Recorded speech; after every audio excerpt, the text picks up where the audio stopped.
Greetings to everyone out there in the NoDQ galaxy. Welcome to the NoDQ live recap of Monday Night Raw for June 17th, 2019. We have WWE Stomping Grounds or Stomping Ground. I'm not sure because I could have sworn I heard Charlie Caruso call it Stomping Ground. Stomping Grounds, Stomping Ground. Who cares what it's called? It's such a stupid name, but whether we like the name or not, it is this Sunday, live on the WWE Network for just $9.99. And yes, Slim Rifty is back, better than ever. So, we had Monday Night Raw in Los Angeles, California. By the way, side note here, related to Staples Center, Smackdown's debut on Fox, October 4th, will be taking place at Staples Center. I'm thinking about maybe going to that. I could visit my mom in LA, but I'm not committed at this point. I might wait a little bit to see the state of WWE. I feel like right now I just don't want to invest in going to a WWE event live. I know it's historic. It's the first SmackDown on Fox. I might wait a little bit. It's possible it could sell out, but it might not.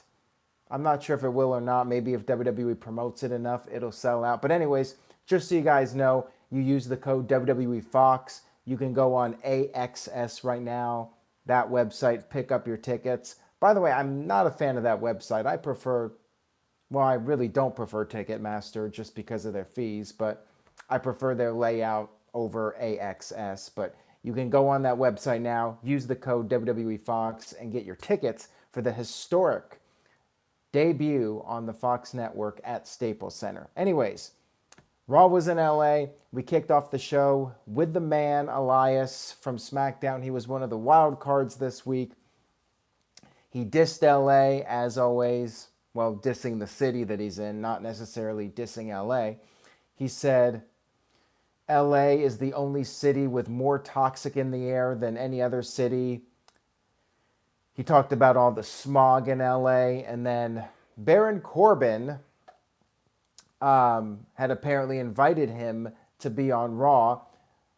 We had Elias reveal his referee shirt, and that's when, out of nowhere, Seth Rollins showed up with a steel chair to the back of Baron Corbin.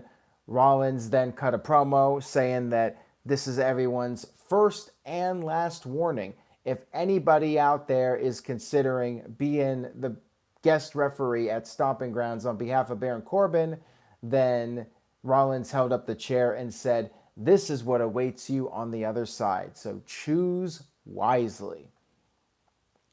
Next up, we had The Miz come out, and apparently this was a 5-man elimination match. I totally forgot that this match was even happening. That's how little I care about Raw at this stage of the game. But we did have the match, but the little angle that WWE did here was that each participant in the match took turns laying out Elias with their finisher. Miz hit the skull-crushing finale, and then Bobby Lashley came out, and it just goes to show there are no honor amongst thieves because Lashley's a heel, and he speared the heel Elias. And then we had Cesaro come out, Ricochet come out, Strowman come out. They all hit their finishing moves or their signature moves, whatever you want to call them, on poor Elias. Yes, Michael Wayne, you took the words right out of my mouth. Poor Elias. So we had the 5-way elimination match, which Braun Strowman dominated right off the bat. Strowman eliminated Cesaro right away. So poor Cesaro. I feel bad for that guy. And then we had Lashley also quickly eliminated by the Monster Among Men. Then we had Lashley hit a spear on Strowman, and then Cesaro hit the Goth Neutralizer on Strowman, which was quite impressive. Then after that, Ricochet, with the help from the heels, did the 630, and then Cesaro and Lashley helped Ricochet secure the pinfall over Braun Strowman. I guess WWE doesn't want to do Strowman versus Joe just yet. I mean, I cannot really blame WWE since it's Stomping Grounds. Do you really want to give away that match on Stomping Grounds. Power Packers 90 with a $2 super chat says, going to the sold out, all out, don't need SmackDown tickets, hashtag AEW. I mean, I'm with you on that one. Like, if I was going to take the time to buy a ticket and go to an event, I'd rather go to an AEW show. And plus, Chicago's not too far from Michigan, so, that would be a fun road trip. But I think with the Toronto weekend, NXT, and SummerSlam, I think I've got my plate full with WWE live events. Like, if the product does a 180 and is fantastic, then I may buy a ticket for SmackDown in Los Angeles because my mom's out there and I can always take a trip out there to visit her and then check out SmackDown. So that is a wait and see scenario. Back to the match, we had Strowman just rage on everybody. He picked up Ricochet and tossed Ricochet like he was a little wrapped up piece of paper, crumpled up paper. He just tossed Ricochet onto Lashley and Cesaro. Then we had Ricochet and The Miz as the final two participants, and Miz was trying to work over Ricochet's leg, take out the high flyer. Logical stuff here. Samoa Joe was there at ringside watching the match, but then Ricochet made his comeback, hit the 630, and defeated The Miz to secure the Intercontinental, or is it U.S. champion match? I'm not even sure. Which title is it? Is it IC title or U.S. title? I'm just totally blanking now. I'm going to need some help here. I forgot which title. U.S. title. Thank you for that, Michael Wayne. Psycho Jet Black with a $2 super chat says, at least EC3 is more over than Virtue. Well, I think TGS would agree with you on that one. And Zone My God Ruler with a $2 super chat says, okay, show. Why hasn't Seth appeared as Universal Champion on SmackDown? That I don't know, but you would think with the wild card rule that we would see Seth Rollins on SmackDown, and I don't believe we have. And Samir, I don't even know how many wild cards. I think we've all lost count at this point. And I'll get to that here in a few minutes. Yeah, so it was the U.S. title. Just goes to show how much I care and how much I'm paying attention at this point. I mean, IC title, U.S. title. I'm trying to think. I don't even know off the top of my head who the IC champion is at this point. Oh, it's Balor, right? I think it's Balor, but I'm not even 100% sure. That's how little I care at this stage of the game. So, yeah, Samoa Joe attacked Ricochet after the match, and Ricochet fought him off. So there you go. Ricochet being built up as a strong challenger for Samoa Joe. We had, next we had Becky Lynch coming out to call out Lacey Evans. Lacey came out, said Becky doesn't know who she is.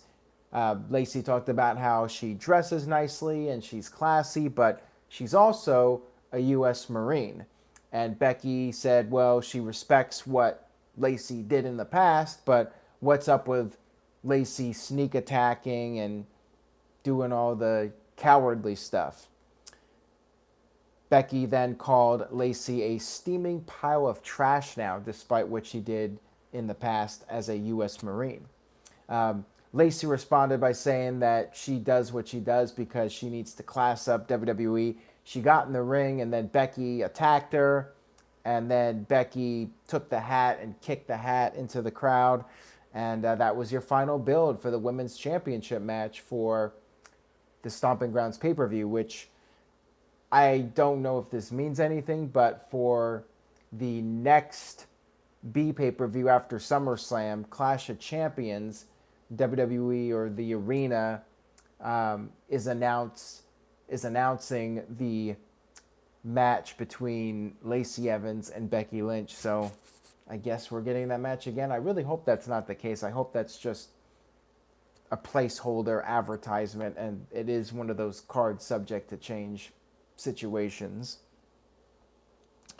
We had a bunch of people shown in the crowd, and R-Truth and Carmella were revealed as sitting in the front row wearing disguises.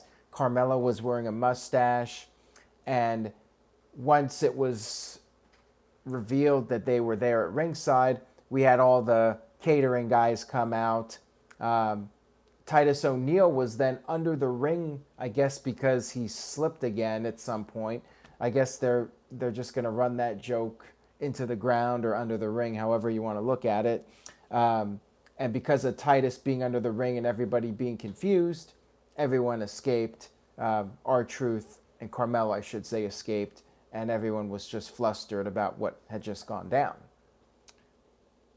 And that was all we saw of R-Truth on this show. You know, the last couple weeks, we got all these lengthy R-Truth segments, and this week, just that one segment, and that was it. I was a little surprised because I thought R-Truth would get a lot of TV time. If you look on YouTube, R-Truth segments have been the most watched segments on Raw and Smackdown. Maybe R-Truth's getting too over now. Maybe WWE has to put him in his place and not let him get too big. You know, just like with Zack Ryder and Rusev, you know, if you start getting over too much and it's not how WWE wanted it to go down, you know, WWE's got to scale it back a little bit and halt that momentum. Tony H with a $2 super chat. Thank you for that, Tony. He says, Becky went from white hot to another wrestler, shaking my head. Pretty much. And Noah Foster says, just wait, it will get over 1 million views. And Caitlin said, it's okay, less is more. You want to say that out loud? Oh, no, I don't want to pressure Caitlin to be on video again because then people will feel really bad for her and feel I'm a terrible person. So I better not do that or I'm going to be in trouble.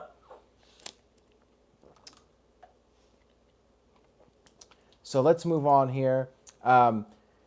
We had Charlie Caruso interview Baron Corbin, and then Rollins attacked Corbin with a steel chair.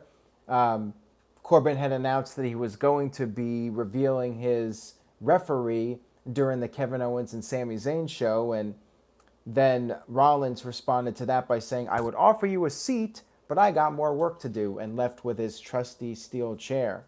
So apparently, the steel chair is like Triple H's sledgehammer or Sandman's kendo stick. Seth Rollins is using that as his best buddy right now, or like Mick Foley and Barbie. It's Seth Rollins' weapon of choice, the steel chair. Too bad we don't have the TLC pay-per-view coming up. We could have Seth Rollins versus Baron Corbin in a chairs match. Ha ha ha. Next up, we had Daniel Bryan come out along with Eric Rowan. They are the tag team champions. That much I remember. I forget the IC champion, US champion, but at least I remember that Bryan and Rowan are the SmackDown tag team champions. I think the Revival are the Raw tag team champions, but again, I'm not sure. But anyways, Daniel Bryan cut a promo. He says he knows why the McMahon family wanted him there because, and I quote, this place sucks. And he was referring to both Raw and the city of Los Angeles, the most smog in the country, impotent people. And then he said he's here to educate everyone and said that he will destroy Universal Champion Seth Rollins. Seth Rollins has never beaten Daniel Bryan. Daniel Bryan will get the upper hand and he will make everybody excited. He said he's better than the entire Raw roster, and he said, prepare to be excited. We had Heath Slater walk into Shane McMahon's VIP party. So Shane, Drew McIntyre, and the Tag Team Champions Revival were in a luxury box having a big party. Heath Slater came in, asked for a raise. Shane just flat out said, nope. And then Drew McIntyre was feeling bad for his former 3MB tag team partner. So Drew offered Heath some cash, but then attacked poor Heath Slater. And he got laid out, Heath Slater that is, by that dastardly Drew McIntyre. Then we had the Kevin Owens and Sami Zayn show. Sami said that what happened to him last week proves that it's not a safe working environment. And because of what Seth Rollins has been doing, Sammy and Kevin Owens were officially withdrawing interest in being the special guest referee for the Stomping Grounds pay-per-view. Mike Garcia with a $2 super chat says, I missed the Attitude Era. Rock and Austin were amazing. I agree with that completely. I think we all missed the Attitude Era, but life goes on. Nothing lasts forever. And we have to, as Batista might say, deal with it. That's true. Now, where were we? Oh, my favorite part of the show. Actually, I had two favorite parts of the show, so that's maybe more than usual, but here's one of the parts. So, Baron Corbin came out, said he has tons of options. Don't worry about Sami Zayn and Kevin Owens withdrawing from the referee role. Baron Corbin had somebody, and he introduced the top 1% EC3. EC3 came out. He's standing there, and I knew where this was coming, or where this was going. We had Seth Rollins attack EC3 from behind with the steel chair, and then Baron Corbin yelled at Seth Rollins, saying that Rollins was taking away opportunities from rising superstars, and then admitted it's back to the drawing board. I guess despite the fact that Corbin said he had like a long list of people wanting to be the referee. We had New Day come out on the sun, and everyone was confused. They put the New Day robe over the carcass of EC3, who was apparently murdered by the steel chair shots from Seth Rollins. Sami Zayn said that they were not invited to the show, and Sami said that he actually looked up the wild card booking sheet. I guess there's a booking sheet for wild card, or Roman card. You know, Roman's on that list every week except for last week. Uh-oh, what did Will Miller do? Was he bad? Yeah. Uh-oh. You guys got to watch it in the chat room. Michael Pollard, with the $2 super chat says, EC3 should have stayed in TNA, #jobber. Well, the segment here was actually pretty funny. I think this was EC3's best moment in WWE. But anyways, so we had Sami Zayn talk about how New Day were not on the list for the wild card. But Kofi Kingston's like, well, I'm the WWE champion. I can do whatever I want. And if I want to bring my friends with me, I can. So there you go. Wild card rule dead. Because now guys are just breaking it for whatever. Like, WWE's not even trying to make it count anymore. So I guess, does that mean Seth Rollins doesn't have to be a wild card? He can just show up? Yeah, the wild card thing's dead. The brand extension's dead. Nobody cares. And now that I'm thinking about this, like, I don't even want to go to that Fox Smackdown. I mean, maybe for 1 week they'll step it up. And that's why I was considering it, because they may do something special. They may have a big star or a couple big stars appear, but I don't know. I'm not really convinced that the WWE product is going to turn around by October 4th. Just being real here. But anyways, back to the New Day segment. I will forgive this whole thing about Kofi just saying he wants to do whatever he wants, and he's going to do that. They proceeded to pick up the carcass of EC3. So this was something out of that movie Weekend at Bernie's. They picked up the dead body of EC3, and then they asked EC3 to sanction, since he had the referee shirt on, to sanction a 6-man tag team match. And then Kofi started doing the voice of EC3 to make the match. This was really funny. I thought that this was at least a creative way to book this tag team match. Instead of the typical Teddy Long player, they actually did something creative here. So yeah, I thought that this was really funny, and probably EC3's most memorable moment in WWE so far. And then Nelson Moreno with a $5 super chat says, do you think Vince McMahon would get The Rock to appear on the Fox premiere? I mean, I'm sure he's going to try. I don't know if it will work out. I think it'll depend on The Rock's schedule. I mean, it is in LA. Apparently, that was some kind of Rabbit reference, according to Kayfabe Candy Ass and Noah Foster. Callie Huerta with a $20 SEK super chat. I'm not even sure where that is. Where's SEK? EC123, he says. Again, at least EC3 is doing something now, and I thought it was funny, so there you go. So we had the six-man tag team match. New Day won the first fall, and then New Day won the second fall when Kevin Owens decided he had enough of Baron Corbin and super kicked Corbin. Whatever happened to honor amongst thieves? I feel like with Lashley spearing Elias and then Owens super kicking Corbin, like the baby faces, they get along okay, but the heels, I mean, yeah, it's good to see the heels work together, but yeah, that's just interesting to me that the heels cannot coexist.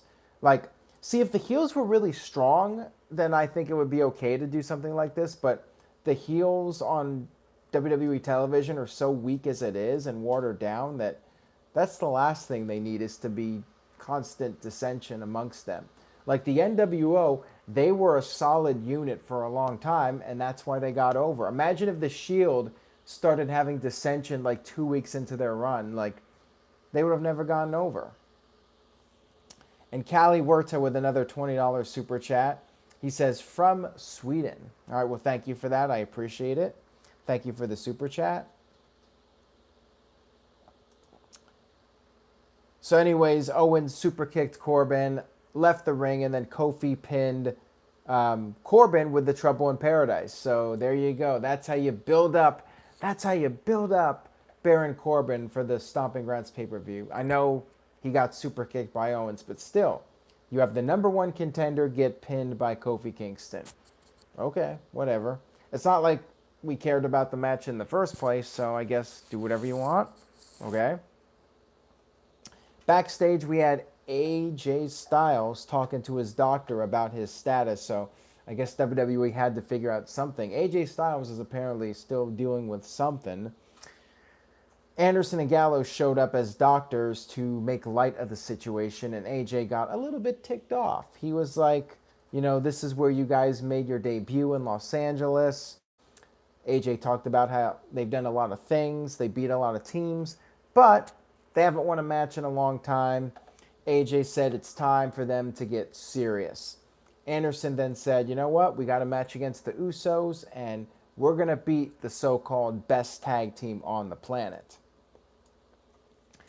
And then we had another backstage segment with Alexa Bliss bringing Nikki Cross a mug, and then gave her a letter. The letter stated that Alexa and Nikki would be challenging the Iconics for the WWE Tag Team, Women's Tag Team titles.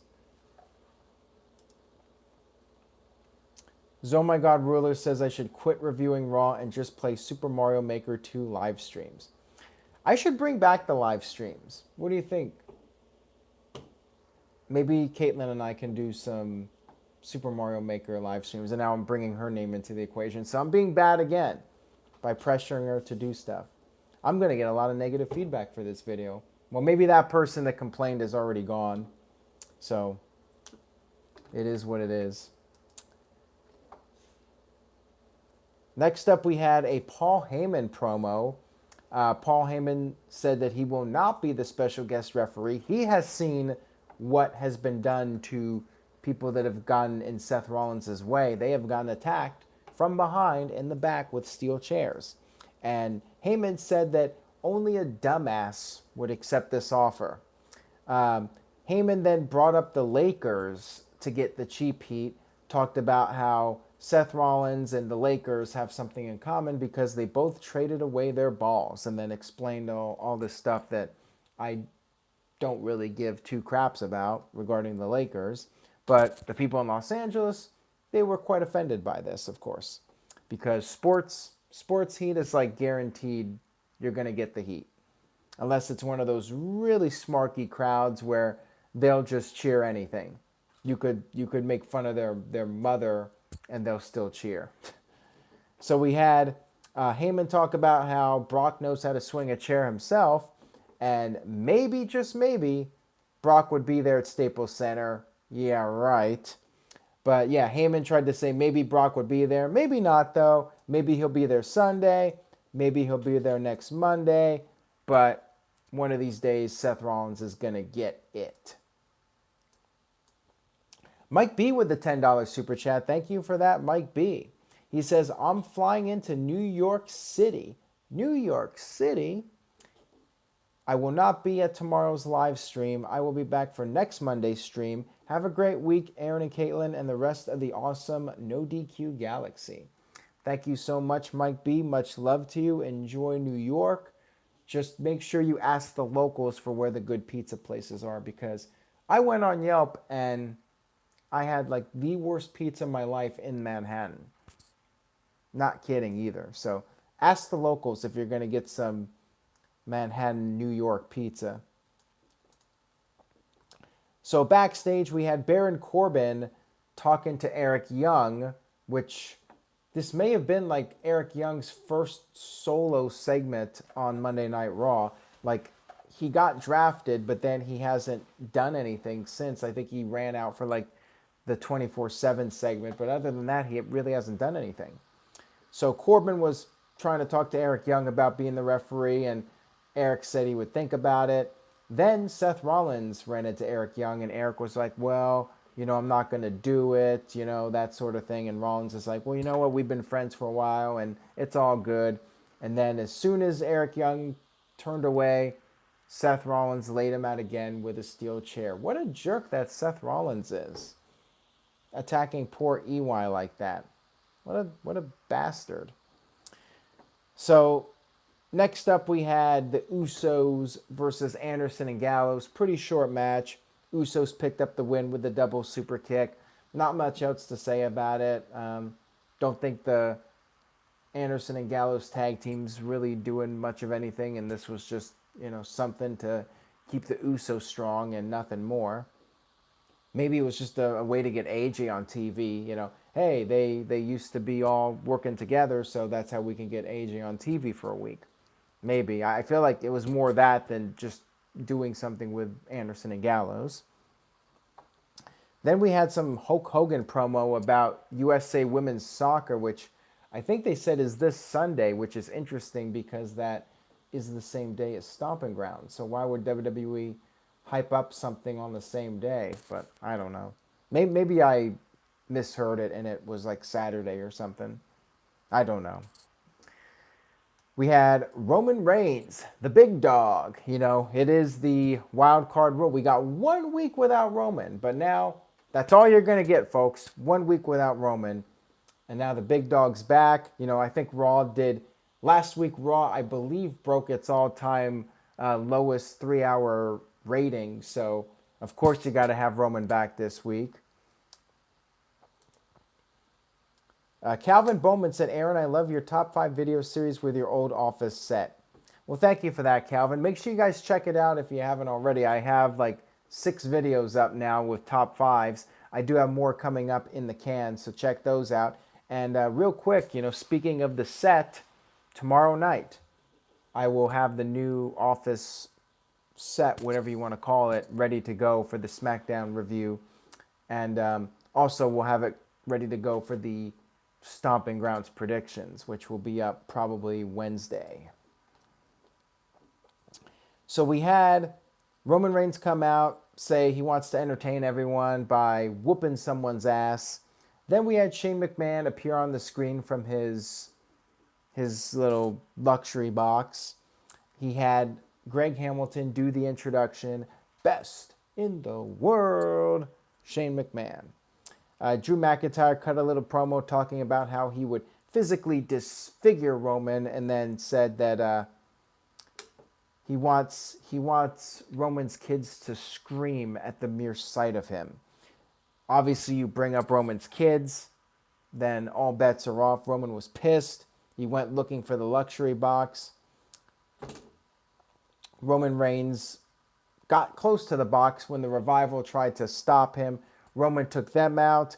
Roman put the guy he's facing on pay-per-view this Sunday, Drew McIntyre, through a table. Wow, what a complete afterthought that Drew McIntyre became.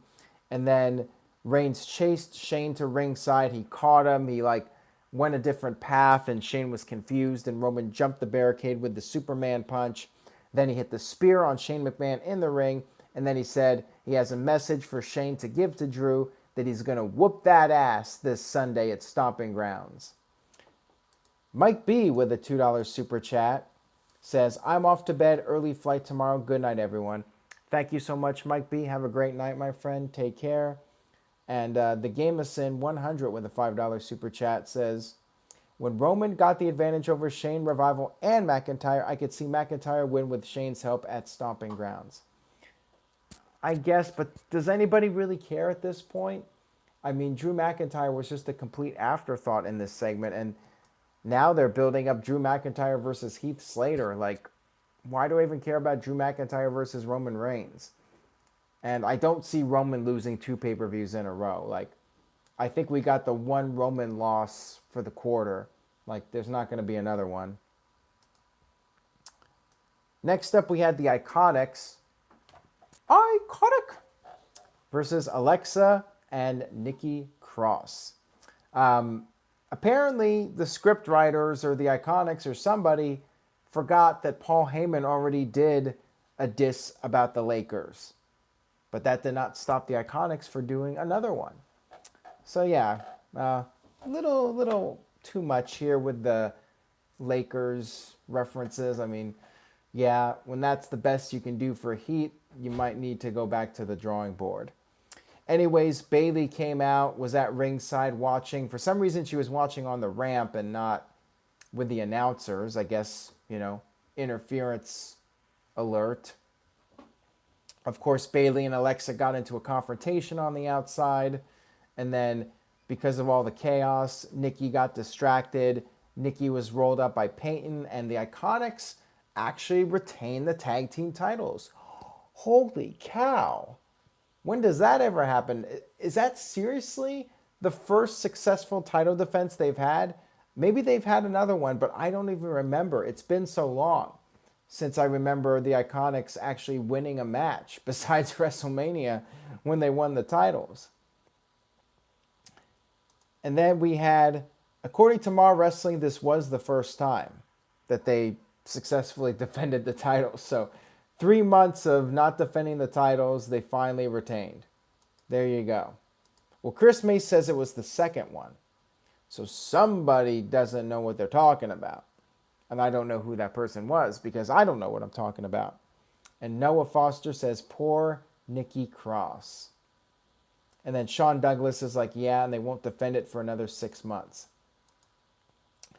Then we had Bray Wyatt's Firefly Funhouse promo. This may have been the last one. Bray was gardening, and then he started showing some worms on the video. And then he had all the puppets talking about how they want everyone to join them, join us. Bray said that fear is power, follow the leader. And then there were all these different clips. The puppets were being scary, and we saw Bray in the mask again. And then he had all these radio stations being changed. And then finally, the scary Bray said to let me in. This was a great video. This and EC3, the Weekend and Bernie skit, best parts are on, in my opinion. Darren with a $5 super chat. Thank you for that, Darren. I really appreciate it. He left no comment, though, but I do appreciate the super chat. Then we had the main event segment, Daniel Bryan versus Seth Rollins. The match ended pretty much right when it began. Eric Rowan did the claw slam to Rollins on the apron. New Day came out to make the save. Sami Zayn and Kevin Owens came out. Revival came out. Usos came out. I thought for sure this was just going to turn into a 10-man tag team match, but no.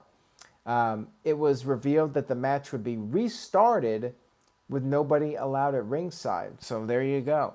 We actually did get the Daniel Bryan-Seth Rollins singles match. Seth Rollins won with the curb stomp, and then Baron Corbin attacked Rollins from behind with the steel chair. So babyface Seth Rollins getting a taste of his own medicine. The heel Baron Corbin getting his payback. Doesn't really sound right, does it? I mean, it's usually the opposite. The heel does something and then the babyface gets his payback and gives the heel a taste of his own medicine, not the other way around. But whatever. Still don't care about the match. Baron Corbin got the best of Seth Rollins, and I would be shocked if Baron Corbin leaves Tacoma with the Universal Championship. I think there's a better chance of Stomping Ground selling out than Baron Corbin winning the Universal title. Knock on wood. All right, so that was Monday Night Raw, everybody. I thought it was fairly entertaining. I mean, I think it was a little bit better than previous weeks. It moved a little bit faster paced, and there were some entertaining skits. And they tried with Stomping Grounds. I really don't feel the pay-per-view, even with that build. I'm going to give the show a C+. I thought it was a little bit better than usual. The Bray Wyatt skit, I should say, and the EC3 skit were the highlights for me personally. I was a little disappointed with the R-Truth stuff. I thought like they could have done more with that and felt like they scaled back on that this week. Mike Garcia with a $2 super chat says, HHH heads creative when Vince dies, Attitude Era returns. Maybe the Triple H thing, but Attitude Era, that's done. You can't go back to the past. You got to create something new. You got to be innovative. You got to change things up. Noah was feeling generous, gave the show a B-. So I guess the glasses were on for the entire show. Samwell with an F. More Faves with a C. Sean Douglas with a B. Autumn with a B. The Gameson 100 with a C+. Caitlin gives it a B. So Caitlin liked it better than I did, despite the lack of R-Truth. CC Drink with a B-. Steve with a D. Michael Heiss with an A-. There you go. Chris Mace with a B. Power Packers 90 with a B-. Caleb Jacobs with a C+. And Dustin with a B+. So it looks like you guys might have liked Raw a little bit better than I did. I mean, I did think it was better than usual, but I didn't think it was like a blow-away great show. Tony H with a $2 super chat says, Random, what did you enjoy more, Raw 25 or Raw 1000? Raw 1000 easily. Raw 25 was, that was a garbage show. Definitely Raw 1000. Thank you for that super chat, though. All right, guys, so on that note, I will wrap up this video. Thank you all so much for watching. NoDQ.com/shirts. I got some new shirts in the works. Tomorrow night, I will be back for the Smackdown recap. The set will be revealed. I'm actually thinking about posting a picture just to show everybody what it looks like. But I'll be doing the NoDQ recap with the new set. And stay tuned this week.